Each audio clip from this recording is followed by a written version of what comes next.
Shalom, welcome to the Jewish Task Force, J.T.F. I'm Chaim Ben Pesach. This week we're going to discuss, of course, the Trump-Bibi-Hamas deal with the devil. What a disaster this is for Israel, for America, for the world. We're going to discuss the horrific consequences, and we're going to discuss what could have been, how things could have been so much better and so different. If J.T.F. had the support it needed, those things would have happened. If we had been strong enough to be able to influence things more, those things would have happened. So we're going to explain all of that to you. But before we get to that, this program is dedicated to a refuah shlema, complete recovery for Shlomo ben Sarah, Ruth bat Sarah, Dorit bat Sarah, Ruven ben Shoshana, and Ashedina bat Violet. And to Ilui Neshamot, elevating of the souls for Sharon Mitman, Malka bat Meir, Allegra bat Shlomo, Daniel Neinkin, Victor Chazdai, Pesach Zeh ben Dov, Lunita Adler, Shifra Hoffman, Ruven Hoffman, Barry Hoffman, Harab Mir Kahana, Rab Benjamin Kahana, Tzipora Fegi bat Liba, Yosef ben Meir, Robert Mitman, Dennis Shore, Helen Friedman, Charles Zolat, Yair Levine, Rachel D., and David ben Avraham. Well, we now have this deal that was made, deal with the devil. We're going to discuss all the parties that were involved in the deal and what their interests are here. But before we get to that, let's just discuss for a couple of minutes what could have been. If J.T.F. had some wealthy person, really wealthy person, who raised millions of dollars for our organization and for our movement, we would have been able to influence things dramatically. We're already influencing things dramatically, even with the puny budget that we have. We're influencing things dramatically on the ground with the Hilltop Youth, as we report to you every week. New Hilltop Youth communities and outposts are coming up all over Judea and Samaria. They're the ones who are saving Israel from complete national suicide. And without J.T.F., they would have a very hard time doing any of that, because a very big portion of their funding is coming from us, from J.T.F. But if we had many millions of dollars and we could fund a campaign to really reach all of the people of Israel on a regular basis and to really influence events on a national scale, even far beyond what we're doing now, we would have had a whole different ballgame here, because the people of Israel wanted a real victory against the Hamas terrorist mass murderers in Gaza. After October 7th, the people of Israel wanted to wipe out Hamas, wanted to remove and expel all of the Gaza Arabs, wanted a program for Arab immigration from the land of Israel, from all areas that Israel controls. The people of Israel wanted that, especially after October 7th. And so we could have had all of that.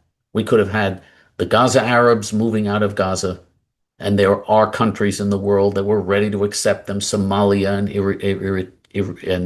and other countries in third world countries are willing to accept them. And if the Arabs go there, the Arabs in Gaza are actually better educated than the Somalis or than other people in certain third world countries. And so if they went there, they would live like kings in those third world countries. And those third world countries are ready to accept them. And in the European Union, which has to accept what they call refugees. If they come in and they say, well, we're refugees, under the European Union rules, they must accept anyone who's a refugee and can't throw them out if they're refugees.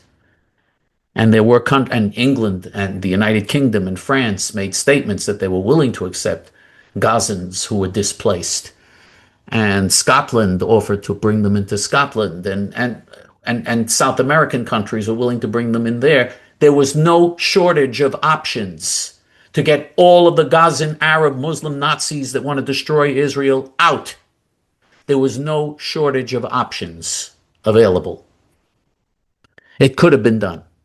But Bibi Netanyahu and the current traitor Israeli leadership didn't want that to happen, because that would be the end of the Oslo agreements, and that would be the end of their surrender policies, and then they'd have to have a real Jewish state for a change. They need the Arabs there. They need the millions of hostile Arabs there to prevent the creation of a real Jewish state, which Netanyahu dreads. He doesn't want a real Jewish state. And the people that are behind Netanyahu don't want a real Jewish state. The people of Israel, most of them would love to see a real Jewish state, but Netanyahu and his traitor friends in the establishment don't want to see that. And so we could have had the Gazan Arabs out, and we could have had Gaza once again a place where there would be Jewish settlement, and Gaza is such a beautiful part of the land of Israel. Of course, the Arabs made it so ugly; turned it into like they do wherever the enemies of Israel, the Muslim Nazi enemies of Israel, move. They turn the place where they move to into a garbage dump, into the worst place. I mean, the worst, most dirty, nasty, smelly place you can imagine. But if the Arabs left Gaza and the Jews came back with the beautiful coastline and the Mediterranean, and it would be like the Riviera of the Middle East, which is what Donald Trump said Israel should do, should turn it into the Riviera of the Middle East. And Donald Trump was willing to back Israel on this plan to remove the Arabs from Gaza. He suggested doing it when he first came into office. We had this golden opportunity, and Bibi didn't want it. He punished the people of Israel with this horrific thing that he's created here, this horrific cancer that continues to grow in the land of Israel, that is working to destroy the Jewish people. Now, we would have had Jewish settlements. We would have had a flourishing, beautiful population in Gaza of Jews. It would have been like the Mediterranean. It would have been like the Riviera of the Middle East. It would have been breathtaking what could have been done in Gaza. And what a lesson that would be to Muslim terrorists and to the Muslim world, not to start with Israel. If Israel did that, nobody would want to start with Israel. And Israel could have won the war in several days easily if they turned off the water. The Gazans only had a 2 or 3 day water supply. If they turned off the water, they would have had to surrender. They would have been desperate, or they would have died of thirst. If they turned off the electric and all the other things that the Israelis continued to send in and give them, they would have suffocated in the tunnels, because the tunnels, you have to have electric powered air coming into the tunnels because they're underground, otherwise you suffocate. It was so easy to win, and Netanyahu didn't want to win. He didn't want that. And so here we are with a deal which is absolutely horrific, where over 2,000 Muslim Nazi terrorists are going to be released.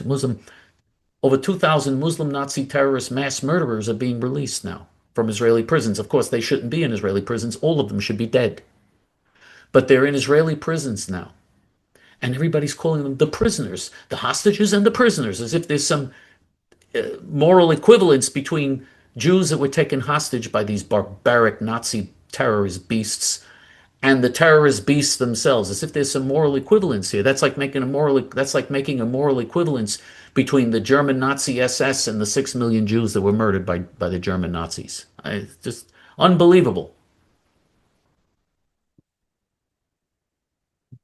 And not only are over 2,000 terrorists being released, terrorist mass murderers, in exchange for 20 Jews, for just 20 Jews. There are only 20 Jewish hostages.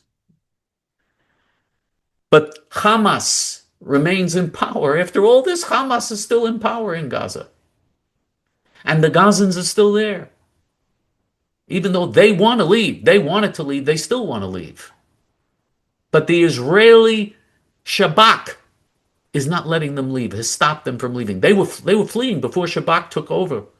Tzir, Philadelphia, and other exit points. They were getting out one way, or by hook or by crook, they were getting out. The Israelis put an end to that. The Shabak, the left-wing Shabak, wants them there because they want a Palestinian terrorist state. There are no Palestinians, by the way. There is no Palestine. But the traitor Jewish left wants there to be a Palestinian people and wants a Palestinian state because they don't want a Jewish state. And they're the ones that control Shabak, which is the Israeli KGB, or the Israeli FBI, but it's really more like the KGB. And they're the ones that control the Mossad, and they're the ones that control all of the institutions and powers, and they are the leaders of, they are the ones in control of the Israeli army, of Tzahal.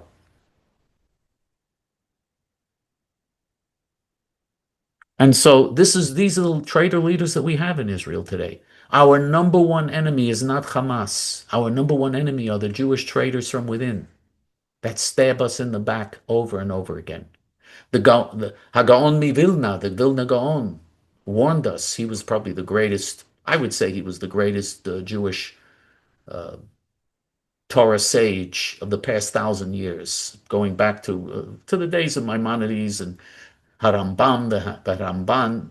From the days of Harambam, the Haramban, until today, I would say the greatest during that intermediate period was the Vilna Gaon for the past 800 years, 900 years. And the Vilna Gaon, who predicted, by the way, everything that we're experiencing now, he predicted all of it. He understood what was going to happen. And the Vilna Gaon said that the Erev Rav, the mixed multitude, the traitor mixed multitude, in other words, those Jews that don't want to be Jewish, those Jews that hate Judaism and that are against Judaism, or that will make deals with the enemies of the Jewish people, those traitor Jews, they're going to be the number one enemy of the Jewish people. They're going to be the number one obstacle to the final redemption in the end. It's going to be people like Jared Kushner and Steve Witkoff that are going to cause these disasters for us. They're much more dangerous than Hamas. Jared Kushner, the son-in-law of Donald Trump, who was deep in debt before he got involved with all of this, now he's getting billions in investments from Persian Gulf, Arab, Muslim, Nazi countries. He's in bed with the devil now, and they've rescued his real estate holdings and everything else, and he's doing deals with them worth billions. And Steve Witkoff is also doing deals with them worth billions of dollars. Steve Witkoff and Jared Kushner were bought off by the Qataris and by all of these other Muslim Nazi countries, and so was Donald Trump. Donald Trump is going to be given the Qatari Air Force, the airplane, and billions in investments. Qatar, you know what Qatar is? That was the country that was the mediator in this deal. You have any idea what Qatar is? Qatar is the country that financed the Hamas terrorists. And Egypt is the country that armed the Hamas terrorists and enabled them to get all their weapons and everything else. This came from Egypt, letting all of these weapons, the flow of weapons and everything else into Gaza. And Egypt and Qatar, they were the mediators. They're the impartial mediators who completely support the destruction of Israel and the Jews and completely support Hamas. Qatar is where you have Al Jazeera, the Arab Muslim Nazi terrorist television station that reaches hundreds of millions of viewers in the Muslim world with a non-stop message of death to America, death to Israel, death to the infidels. The non-stop message there is a message of unending Nazi hatred. Al Jazeera, which glorified the October 7th attacks on Israel, just as they glorified the 9/11 attacks on the United States years earlier. And Saudi Arabia, which glorified the attacks on 9/11. They called them, the Saudi television called the 19 terrorists who attacked on 9/11, the 19 Muslim Nazi terrorists who attacked on 9/11 and murdered 3,000 Americans. Saudi television called them the Magnificent 19. And the same Saudis glorified October 7th, the October 7th attack on Israel, of course. And they're the ones who are making multi-billion-dollar deals with Trump and with Jared Kushner and with Steve Witkoff and with everyone else in the corrupt government of the United States. And the government of the United States is corrupt. Doesn't matter which party is in power, they're corrupt. They're crooks. They're interested in lining their own pockets, and that is what dictates their policies. And Trump couldn't care less about it. He's such a friend of Israel. You're kidding me? He's a friend of Israel? You got to be joking. He wouldn't care if Israel disappeared tomorrow. If every Jew was murdered tomorrow, he couldn't care less. As long as his name as long as he's being glorified, his great ego and his name and his businesses are getting money, and and he's in power. That's all he cares about. He doesn't care who pays the price.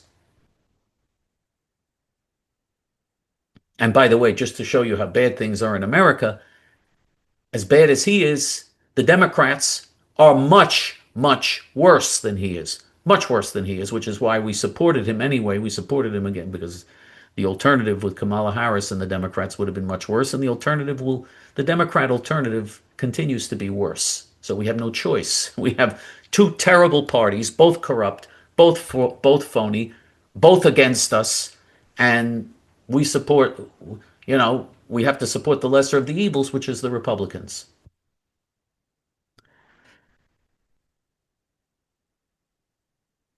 And so you have this very tragic, terrible deal in Israel, which is a disaster in every way and so dangerous.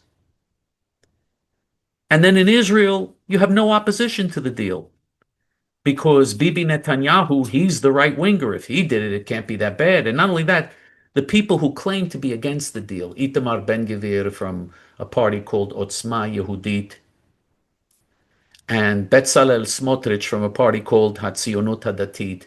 These two leaders, they vote against the deal in the cabinet. These are two cabinet ministers, part of Netanyahu's phony right government. And they vote against it in the cabinet, but then continue to support the government and keep the government in power that's doing it. So it's all just a show. It's all baloney. The real meaningful thing would be if they brought the government down and said, no, you're not going to do a deal like this. If they had said to Netanyahu, you're not going to send thousands and thousands of tons of assistance to the Hamas terrorists in Gaza, okay, which is called humanitarian assistance helping the Hamas Nazi terrorists. If they had said, you do this, we bring the government down, Netanyahu wouldn't have done it. But they didn't say that. They said they're against it, but then they continue to vote for the government and support the government and not even say a thing against it, not even threaten to take down the government for it. Ben-Gvir did threaten to take down the government if they didn't increase the pay of the police in Israel. That's the issue, to give the police in Israel more money. On that he threatened to bring down the government, but on issues that affect Israel's very survival, and on which hundreds of Jewish soldiers were brutally murdered because of this in this terrible war that went on because of these policies. On that, he never threatened to pull out or surrender or bring down the government. Because if they pulled out of the government wouldn't have a majority. That's the way the parliamentary system works. If the government doesn't have a majority, the government falls and there are new elections, something which Netanyahu would have wanted to avoid at all costs. They could have stopped this. They could have dictated to Netanyahu what the policy should be from the beginning, but they didn't because they were not really, they were more concerned about their own political behind than they were about the future of the Jewish state and the Jewish people. And by the way, Ben-Gvir and Smotrich did say that they would bring down the government if the war ended early without a complete victory. They said the war ended early without complete victory, they'll bring down the government.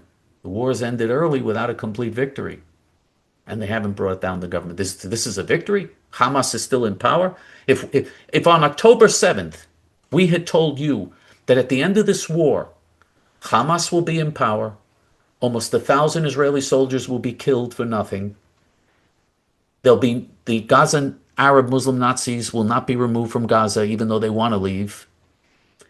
There'll be massive rebuilding and giving the Gazan Arabs even better housing and better conditions than they ever had before, so they're going to be rewarded now.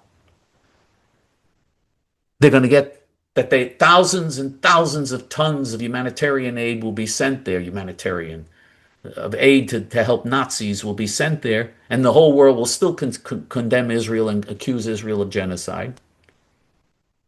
If we had told you this would be the result, would you have been happy with that result? Would you have said, oh yeah, oh, that's a good result, we won. That's a victory? That's the ultimate defeat for Israel and the ultimate victory for Hamas. Now, that's what we could have done would have been magnificent, the things that we could have done. But we didn't, we in J.T.F, we have enough funds to help the Hilltop Youth and what they're doing now. With what they're doing now, we need a lot more. They could do much more. But if we really had the real funding that we need, all of this tragedy we would have been spared all this tragedy. Hundreds of Jewish soldiers who were murdered would be alive. Hundreds of Jewish families who had to mourn the death of their young men going off to war. They would have been spared that terrible tragedy. The people of Israel would be more secure than ever. All of that could have happened if only we had a Ben Hecht. Ben Hecht is the Hollywood producer and playwright who raised $5 million for the underground Etzel. Etzel was the underground Jewish organization that was fighting to throw the British out of Israel. He funded their revolution against the British that got the British out and that created a Jewish state.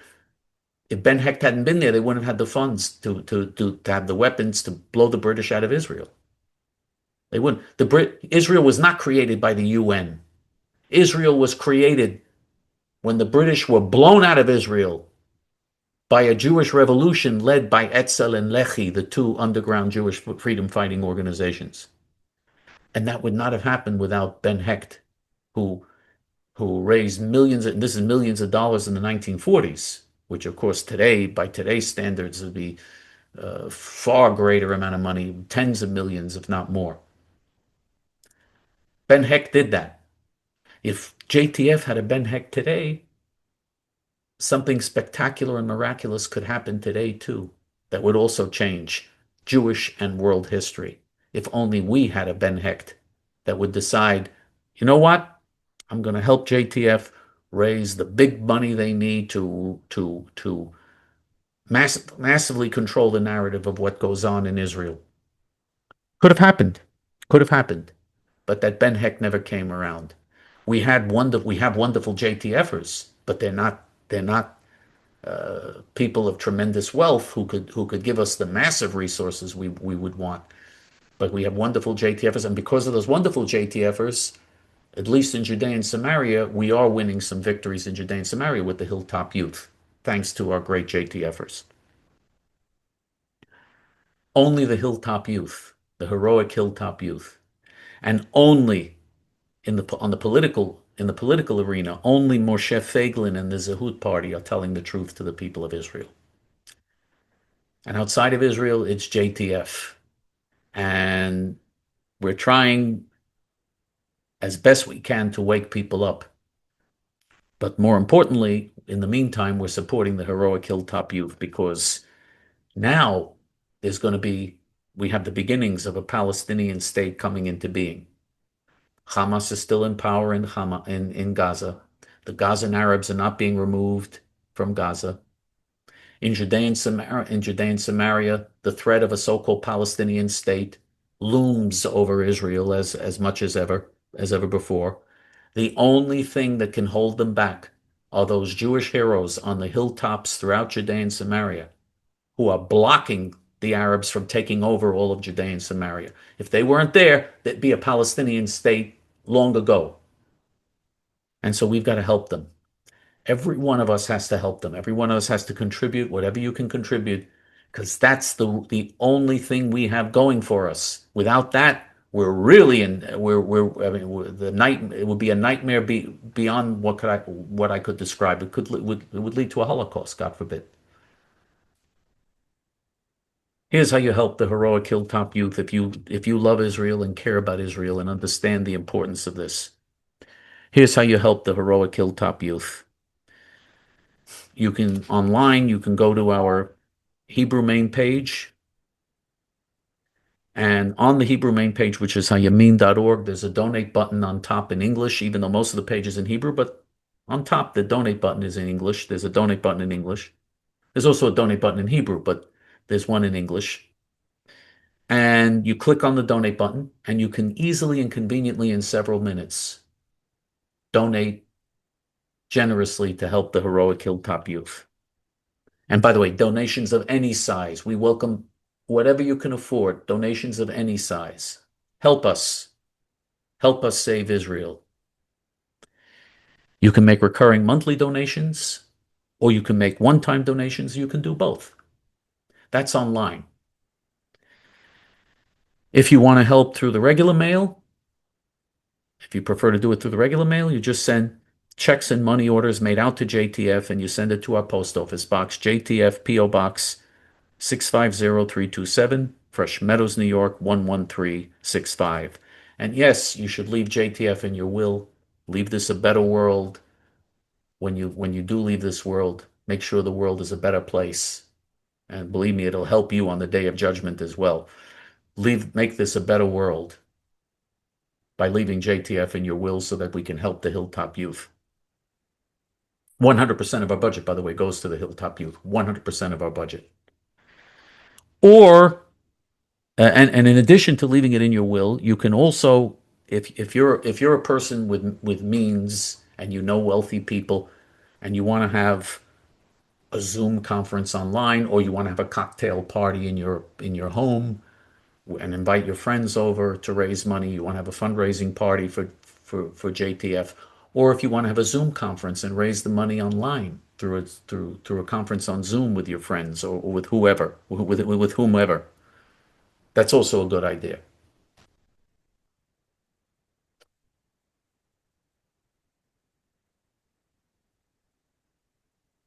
We warned that what happened on October 7th was going to happen.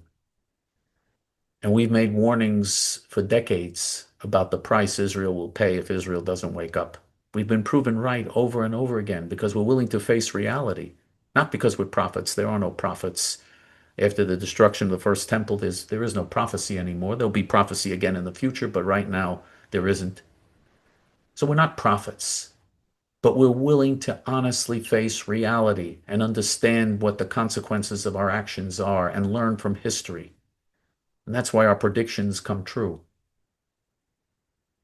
If we work together and do everything we can to help the heroic Hilltop Youth and to prevent a so-called Palestinian state, because that's the next big challenge we have here, and to work to wake the people of Israel up, if we do this properly, and if we work together to do this, we can change Jewish history. We can make this a better world. And that is what makes life worth living. For JTF, until next week, this is Chaim Ben Pesach. Shalom.